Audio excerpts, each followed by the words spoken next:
Hello everyone, this is going to be a quick video detailing the old Eternal Engine skip's hover method, which I personally find to be easier and you may as well. We will also be covering the hallway before the skip, just because there's a really easy way to do it that a lot of people don't know and I don't really know a better place to put it. We will also be detailing the out of bounds for the skip as well. So without further ado, the first enemy that we will encounter after this checkpoint is an artificial chaos.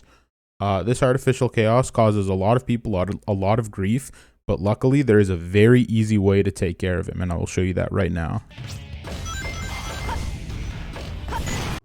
As you can see, if you run straight into him, he will just attack. And because he's attacking, his head is exposed and his arms will go around Tails. If you go straight forward with no fear, do a small jump and tap the B button or the X button, whichever you prefer, the homing shot will immediately take care of him and the door will open with zero issue. Next up is this hallway with the artificial chaos that sits in the middle and the two that loom from the ceiling and shoot lasers. The easiest way to deal with this one is to target it early and hit the lock-on shot so that it stays in the current hidden form that you see it right now. This makes it so that you don't have to deal with it while running down the hallway. I'll show an example of that right now. As you can see, the shot bounced off of it and it didn't start attacking until after I walked past. The alternative to this is that it attacks you while you're walking and is a huge nuisance.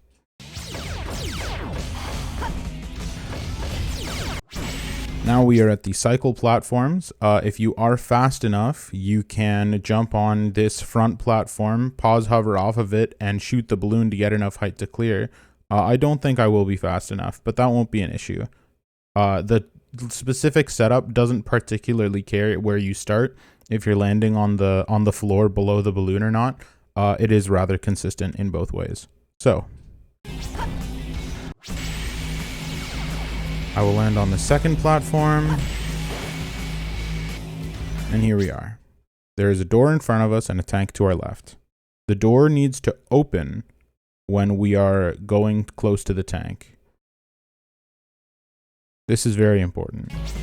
So I will hover over. You can see the door is starting to open as I approach the tank.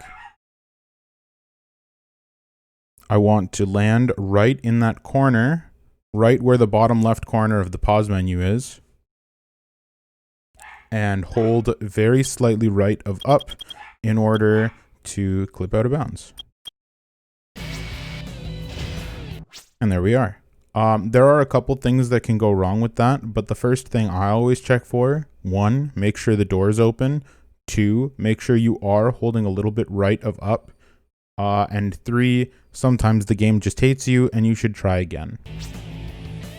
So I like to fall there. I don't tend to hover. I kind of pressed A out of habit from BOFA, but falling out of old Eternal Engine, you want to not hover until you can see Tails again, which I paused to show. From this point, the out of bounds movement is fairly straightforward. You just kind of hold down right on your analog stick, maybe a little bit more right than down.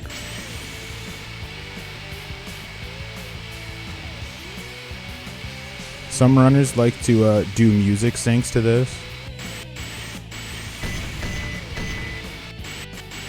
Eventually you will get a good enough understanding of the layout of the stage to know which angle to hold. My camera may be messed up, so I'm going to be holding a lot more down than usual. It's best to experiment with this, find which camera you get the most often, and find what particular version of down right angle works best for you. I overcorrected.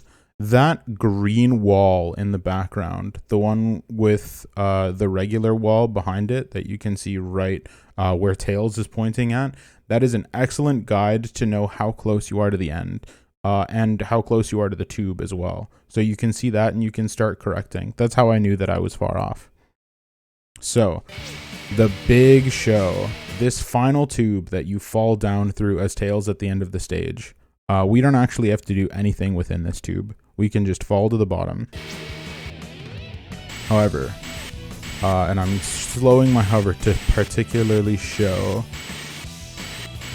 that the ring with the red squares on it, This is your guide to making sure that you hit the goal ring. As you can see, there are 4 sets of 2 squares visible right now. You are going to want to be right on the second from the left, I guess I'll say. I'll show you closer. There is an invisible platform. It's a bit further left, the invisible platform. But once you've fallen through roughly at the second from the left set of 2 boxes, you will see this, which is a lot to take in at first, but don't panic.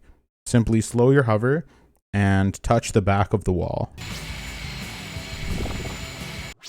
As you can see, there is a wall that I just made contact with, and I believe it's going to make me fall very quickly. It's ideal to not be this far forward so that the wall doesn't pull you in, but I should still be able to grab the goal ring even with this. The goal is to touch the wall because the hitbox will touch you from out of bounds. I did it! And there you go. I'm going to show a fast motion version of this in a moment, just so that you can get a better idea of what the skip looks like in full force.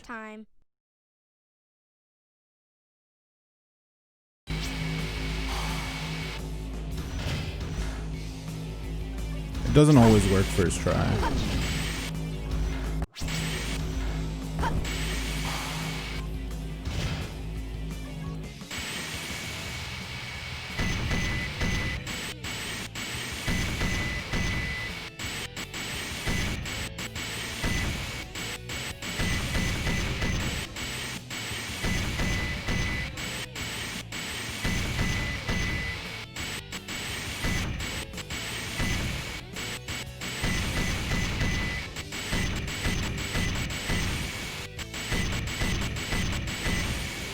Doing musical syncs isn't actually slower because you do gradually want to lose height.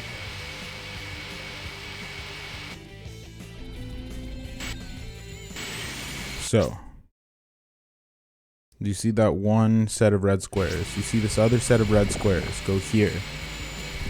See the goal ring wall?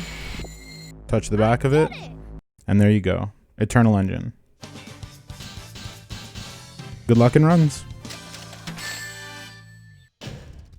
I gotta do better next time.